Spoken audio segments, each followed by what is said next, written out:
Humans have been around for a very long time. If we consider every species in the genus Homo to be human, then humans have been around for about 2 million years. Our species, Homo sapiens, have been around for about the past 300,000 years. During this time, we have done a lot of things. We originated in Africa, where we would eventually go on to conquer the world.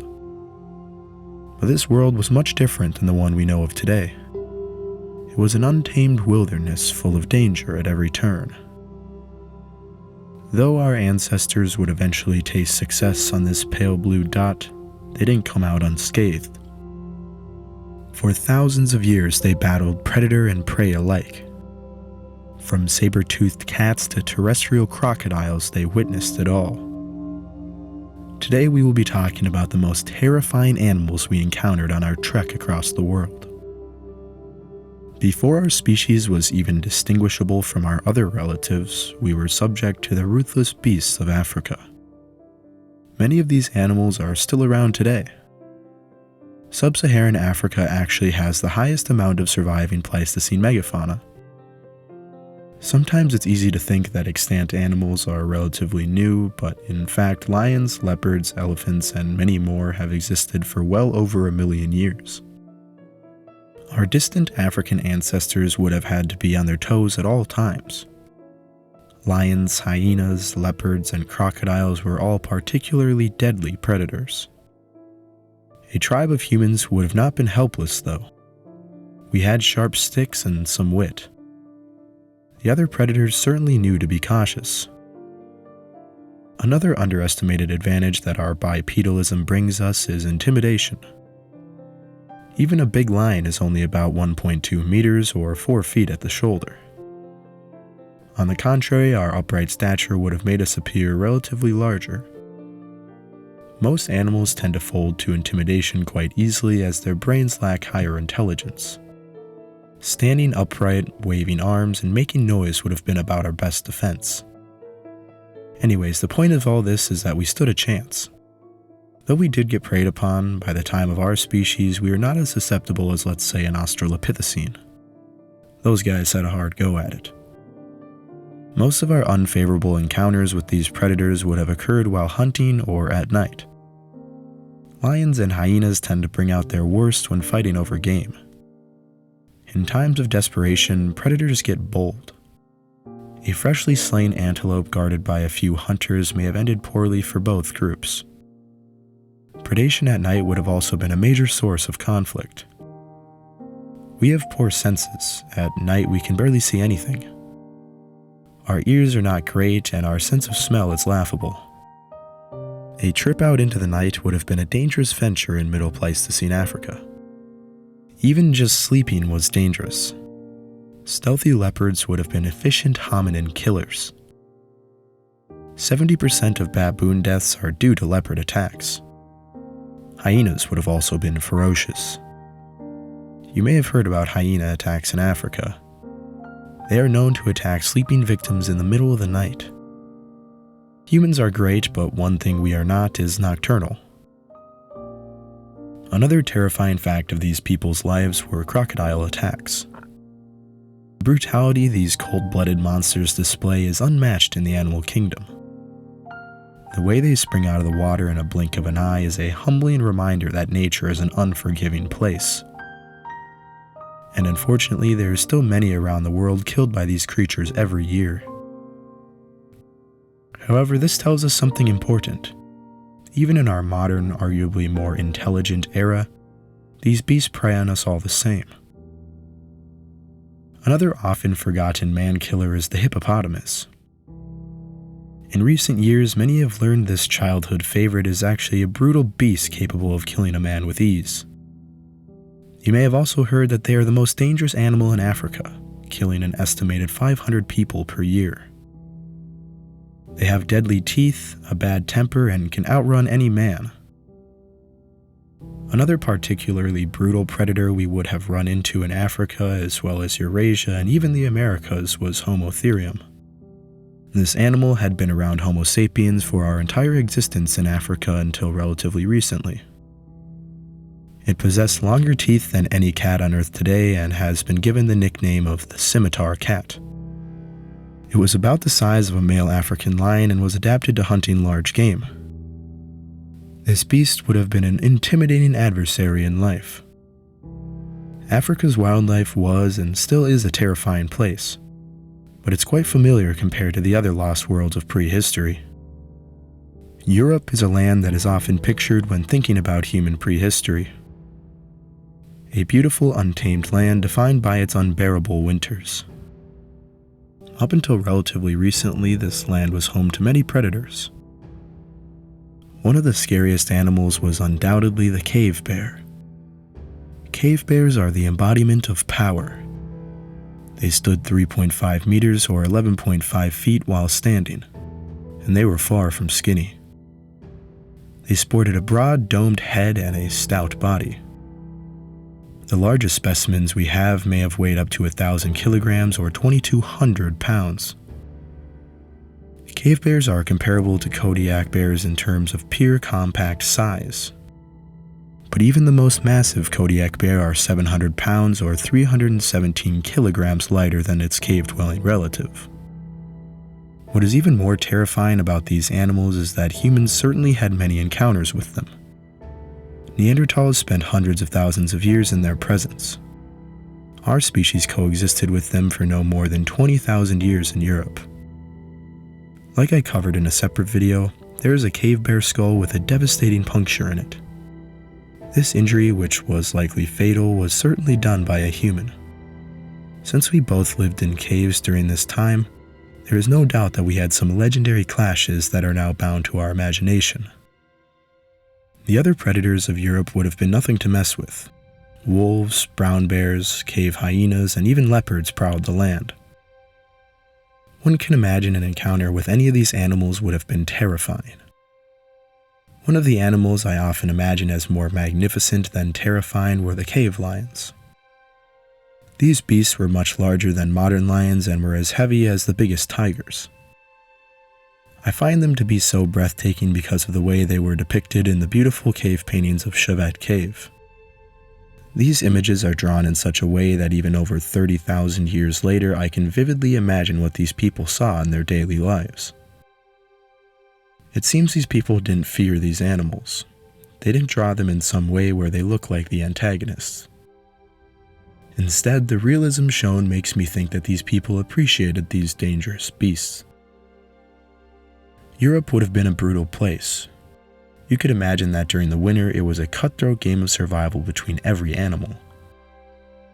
It blows my mind to think that since I am of European descent, my distant ancestors connected to me only through genetics witnessed this world in all of its glory. Many of these animals were not limited to what we call Europe. In reality, northern Eurasia was more accurately considered one region, the Mammoth Steppe. These lands, just like Europe, were brutal as they were barren. Below the Mammoth Steppe was the much more temperate lands of Central Asia. Here roamed many species of felids, giant proboscideans, and dire wolves. Wait a second, dire wolves in Asia, you might ask? This year, the very first fossil of a dire wolf outside of the Americas was found in China. It is a small fossil, only about 4 inches long. More than a dozen anatomical features and measurements have provided evidence that this fossil did not belong to a Eurasian wolf. Still, some are critical of the find and it remains to be conclusively proven, but as of now are understanding that it did belong to a dire wolf. Even with this discovery, we know that dire wolves did not thrive in Eurasia. There are simply not enough remains to tell us that they were a prominent member of the ecosystem. Considering fossilization is so rare, this was obviously not the only dire wolf in all of Asia. They could have had small populations on the outskirts of the continent that just had never thrived. It's still amazing to think that our ancestors migrating through the area could have run into this unfamiliar animal before fully integrating with them in the Americas. But Central Asia was home to a myriad of its own native monsters. As mentioned earlier, there were many species of felids. Of course, leopards and tigers, just as today, lived in Asia back then. Tigers are ferocious animals that are known to prey on unwary humans. They are bigger than lions and quite stealthier. These expert hunters would have certainly been a problem for migrating sapiens. Other felids included the Sri Lankan lion. This subspecies of lion went extinct around 37,000 years ago. Sapiens certainly encountered these beasts on their way through Asia. Must have been a pretty hellish trip. On their dispersal through the Near East and India, though game would have been plentiful, the predators would have been too. Imagine having to worry about those whole prides of lions as well as individual stealthy tigers. Our ancestors were some tough people, man. Asia was also home to some scarier versions of African animals. Hexaprotodon civilensis is an extinct species of hippopotamus. Though slightly smaller than modern hippos, they possessed even scarier teeth. Assuming they are just as angry as their modern counterparts, you can imagine people were getting chomped on while trying to get a drink of water. But perhaps the most dangerous animal in all of Eurasia was the hulking Paleoloxodon pneumaticus. This animal was likely the largest terrestrial animal since the extinction of the non-avian dinosaurs. Upper estimates put this animal at a weight of 22 tons. That's nearly 50,000 pounds or 22,000 kilograms. It was also very tall, an estimated 5.2 meters or 17 feet tall at the shoulder. Of course, these are the biggest estimates and many individuals would have been smaller. But even an average Paleoloxodon was 3 times the weight of the heaviest modern-day elephants. It's fascinating to think that our species, not some other ancient hominin, but our actual species, got to witness the biggest animal of the last 65 million years. Just think, what are the odds that we are so lucky? Unfortunately, we are not those humans, we are just the descendants of them. But some of our ancestors may have not been so lucky, because these animals were massive and likely had a bad temper. Though we were so small, they probably did not care. If they got mad, any part of their body could easily kill us. They may have actually been the most dangerous animal on the planet at the time. Late Pleistocene Asia was a fascinating land, but the fauna was still recognizable. So now let us venture to a much more unfamiliar land. Nowadays, Australia is a relatively tame place. Besides crocs and some dingoes, the continent's wildlife is a shadow of its former self. Only 50,000 years ago, the continent was a vibrant, biodiverse land. Humans first arrived here around 60,000 years ago. They crossed into the continent when the sea level was much lower and Australia formed the Sahul Shelf. They entered into a land that had never seen a hominin before. As our species spread through the world, much of our new territory had already been occupied by Erectus for millions of years. This means the fauna had an idea of how dangerous humans were. But the animals of Australia had no idea what we were. This may be one of the dominant reasons why so many animals went extinct after our species first walked the sandy shores. However, a changing climate may be to blame as well. What is amazing is how well people thrived in this land, for they were living with animals straight out of hell. Perhaps the most terrifying animals hominins have ever ran into were the 2 reptilian apex predators. Quincana and Megalania were remnants of a bygone era. Quincana is an animal I have found particularly interesting. Unfortunately, despite this genus existing for over 20 million years, the remains we have are very fragmentary. It is thought that they had long legs for running, and it certainly had a deadly bite with zipodont teeth. It is estimated to be anywhere from 3 meters to 9 meters or 10 to 30 feet in length. The weight estimate is even more vague at about 200 kg or 440 pounds, though I assume a 9-meter specimen would have weighed more than this. Despite this animal being one of the most unique in the past 10 million years, we know so little about it. But since the animal was massive and survived for so long, it can be said that it was an apex predator. A predator that would have certainly been terrifying. Crocodiles are already scary enough. Now imagine one with long legs that can run faster than you. Absolutely terrifying. The other menacing cold-blooded monster was Megalania. This animal was essentially a giant Komodo dragon or monitor lizard. It is the largest known lizard of all time. Unfortunately, its remains are also quite fragmentary. Because of this size, estimates are hard to discern. Reasonable estimates put it at about 5.5 meters or 18 feet long with a weight of 575 kilograms or 1,260 pounds. Other methods have yielded much larger sizes. A length of 7 to 7.9 meters or 23 to 26 feet may have been attainable. A specimen that big could have weighed up to 1,940 kilograms or 4,280 pounds. This is the highest reasonable estimate, and very few individuals would have reached this size. Still, even average individuals would have been massive and certainly powerful. To add to this, their bite was no joke. Besides their razor-sharp teeth and powerful bite, they also likely had venom glands like many of their relatives. These animals would have been terrifying to run into. With their low profile, you could imagine how stealthy they would have been in foliage. One bite would have certainly been enough to kill a human. If they really could be up to 8 meters or 1,900 kilograms, they would have been a powerhouse. A beast of such a size could be able to trample humans with ease. Both Quincana and Megalania were present when humans entered the continent. They truly lived at a time of monsters akin to something out of the movies. Another predator worth mentioning was Thylacoleo. These marsupials were some of the most unique mammalian predators of all time. They possessed strange bolt-cutter jaws with saber-like incisors. To add to this, they had pound for pound the strongest bite of any mammal species.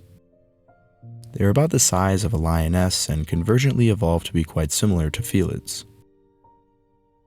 What makes this animal so interesting besides its features is that it's clearly derived from a diprotodontian ancestor. That means that its ancestors were once herbivores that made the switch to eating meat.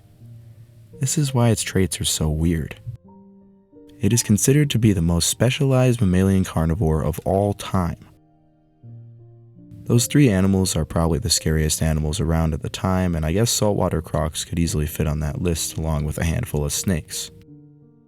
Since we are already talking about Oceania, let's talk about New Zealand. Besides Dan Hooker and Israel Adesanya, New Zealand is a pretty tame place. There are really no predators besides the ones that have been imported. But relatively recently, there existed the largest eagle of all time, the Haast's eagle. They only weighed about 15 kilograms or 33 pounds, but for an eagle that is massive. That is about twice the size of harpy eagles.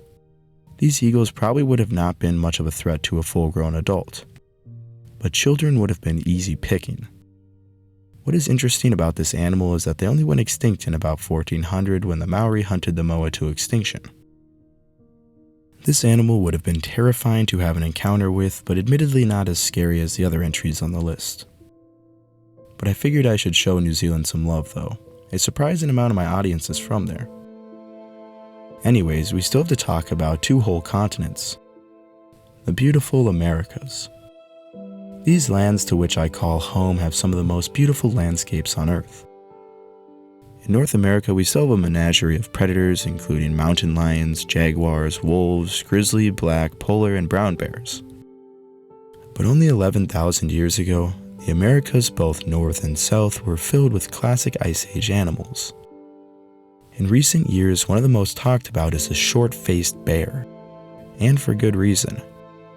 Though people often don't know that there are actually two different genera of short-faced bears, Arctotherium and Arctodus, commonly called the South and North American short-faced bear. Both of these animals possess short jaws that were extremely powerful. The North American variety is the most famous. They were massive. The largest Arctodus simus individuals could have weighed more than 1,200 kilograms or 2,600 pounds. They were also very tall. They stood anywhere between 3.4 and 3.7 meters or 11 to 12 feet. In comparison, grizzly bears stand up to 2.4 meters or 8 feet. Even the tallest bear of today only stand 3 meters or 10 feet. When humans first crossed into the Americas an estimated 20 to 30,000 years ago, the Ice Age ecosystem was still alive and well. The ancestors of Native Americans lived with this beast for over 10,000 years. It was once thought that humans didn't get to the Americas until around 10 to 15,000 years ago. This would indicate that humans did not spend much time coexisting with the Ice Age megafauna. With the discovery that humans have been there for over 20,000 years, we know that humans were actively a part of the ecosystem. Just as in Europe, these people witnessed the Ice Age world in all of its glory. We are still unsure about the exact time frame from when humans entered the continent and reached South America. Regardless, they would have seen all the megafauna that the continent had to offer. Here lived perhaps the greatest beast on this list, the South American short-faced bear. Megatherium is even bigger than Arctodus. It was 3.4 to 4.3 meters or 11 to 14 feet tall. It was not only tall but also massive. An early estimation put it between 980 to 2,000 kilograms or 2,100 to 4,500 pounds. Further research showed that a weight of 1,749 kilograms or 3,850 pounds was more likely the upper limit. This makes it the largest genus of bear ever and a contender for the largest carnivorous land mammal of all time. We can only imagine what the first people crossing into this region would have thought of such a large beast. Let's just hope this bear was more concerned with eating plants than hominins. Besides the short-faced bear, another fearsome predator of the Americas was the saber-toothed Smilodon. There were actually 3 species of Smilodon: Populator, Fatalis, and Gracilis. Gracilis was the smallest at about the size of a mountain lion. Fatalis was the most common and about the size of a large lion. Both of these species were mainly found in North America, while the largest species mainly lived in South America. Smilodon populator was massive, with upper estimates putting its weight at 436 kilograms or 960 pounds. It was among the largest felids known. All 3 of these species were marvels of evolution. Their large saber teeth are truly unique. Though other cats had saber teeth, none were as large and as fragile as this species. They are thought to have used their powerful forelimbs to hold their prey while they precisely stabbed them. A lion by itself is intimidating. A cat that is much bigger than a lion with 28 centimeter or 11-inch long teeth would have been terrifying. It is amazing to think just as the people at Chauvet lived with the mighty cave lion, people saw these cats in all their glory. Other formidable predators existed throughout the Americas. Dire wolves, even though they are not actually considered wolves anymore, were common throughout North and South America. As I'm sure many of you know, it was recently found out that they are separated by modern wolves by about 6 million years. That is about how many years we have been separated with chimpanzees. So though they looked just like wolves and maybe even acted quite like them, they were an incredible example of convergent evolution. They likely hunted in packs and would have been able to take down quite large game. Modern wolves are 20% smaller than dire wolves, yet are able to take down muskox and even bison. They would have been formidable competition with early Native Americans. The original waves of migrations to the Americas did not bring dogs with them, or they simply died out as we do not have evidence for them. The pre-Columbian dogs of the Americas had a last common ancestor with Eurasian dogs about 15,000 years ago. Either way, I am bringing this up because I wonder what these people thought of dire wolves. At this time, their dogs were still relatively wolf-like, and it would have been an easy observation to say that they were related. I wonder if it was obvious that dire wolves were so different from gray wolves, or if they seemed relatively the same. Man, I forgot how fascinating Ice Age America was. I haven't talked about it for a while on this channel. Another unique predator in the Americas was the American cheetah. This animal was also not actually a cheetah, but another example of convergent evolution. It is closely related to mountain lions, but in form it was superficially similar to a cheetah. With its long limbs and expanded nasal cavity, it is hypothesized that it was a swift runner. Some have even suggested that its legacy lives on in one of its prey items, the American pronghorn. The pronghorn is often considered the second fastest land animal. Many have wondered why this animal evolved to be so fast. In the modern day, no predator in North America is even close enough to catch it. This has caused some to hypothesize that it evolved this way to outrun the cheetah copycat. This sounds like a cool idea, but it is unlikely considering we do not really know how fast the American cheetah was, and they often lived in areas without pronghorn. In the Grand Canyon, it is actually thought that they would have hunted goats like snow leopards. Regardless, it is interesting to think about the connection between extinct animals and modern animals. I have luckily had the pleasure of seeing a pronghorn in person, and I must say they are very fast. They are not a member of the deer family, and their closest living relative is the giraffe. How crazy is that? Can you believe I almost forgot the American lion? I had to go back and record more audio because I didn't even realize until I was editing. Anyways, the American lion was one of the most impressive felids ever. They range from Canada to Mexico and were 25% larger than modern lions. It was actually a lion, unlike the fake wolf and fake cheetah of its environment. The size of the animal has been controversial. A study in 2009 showed an average weight of 256 kilograms or 564 pounds for males and 351 kilograms or 774 pounds for the largest specimen analyzed. However, a study in 2012 estimated a range of 235 to 523 kilograms or 518 to 1153 pounds. This would suggest that the lion was heavier than Smilodon. Since Smilodon populator was mainly found in South America, American lions would have weighed more than most of the Smilodon they encountered. They lived on the plains like modern lions and hunted large game.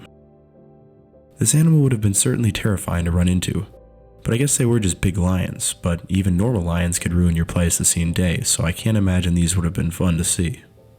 Assuming that largest estimate is correct, that is more than twice as much as the average lion these days. Terrifying. Anyways, the Americas have a handful of other animals that were quite terrifying. Megatherium, though not a predator, may have been quite scary to run into. Fortunately, we have amazing evidence of these encounters. This South American rock from Colombia depicts an interesting scene. A group of 6 humans runs into perhaps an angry giant sloth and her child. Assuming this was a Megatherium, then they are depicting a beast that would have weighed 4,000 kilograms or 8,800 pounds. That is more than twice the weight of the South American short-faced bear. This may have not been Megatherium though, because we don't know if it lived in Colombia, but it could have been made of any other of the giant sloth species. Regardless, these beasts were massive and had claws that could kill a human with ease. I don't imagine too much would mess with them besides humans. We have a tendency to hunt even the most intimidating animals. This scene is one of the most fascinating in all of rock art.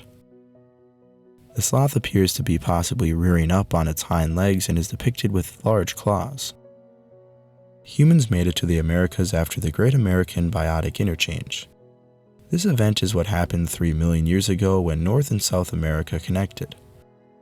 This was the first time South America had connected to another continent in about 100 million years. This event caused a lot of extinctions for South American fauna. One group that was hit hard were the phorusrhacids. Often called terror birds, these animals were the apex predators of South America for a long time. It was almost as the Cretaceous never ended, as these descendants of dinosaurs ruled over the other strange South American animals. Unfortunately though, their numbers would dwindle after cats, bears, wolves, and other predators expanded into South America. Some species still existed and maybe even thrived, but by the time humans got there, they may have been entirely extinct. One species named Scimitar may have only gone extinct 18,000 years ago, but it was only a shadow of the once giant species of terror bird that lived there. But if you watch the movie 10,000 BC, you can see Eurasian people getting chased by terror birds, because that makes a lot of sense, right? Yeah, that movie is really inaccurate. Anyways, I hope this video sparked your imagination about our encounters with ancient beasts.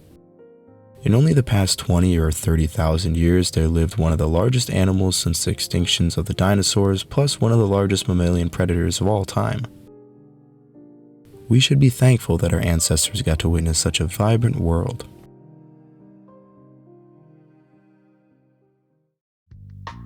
Thanks for watching. Make sure to like and subscribe, it really helps out the channel. Check out my Instagram and comment some video ideas down below. I make videos about history of humans, ancient animals, and the occasional full-length documentary. If that sounds interesting, check out the over 100 videos I have made. Well, I'll see you on the next episode of Ortho 2. See ya.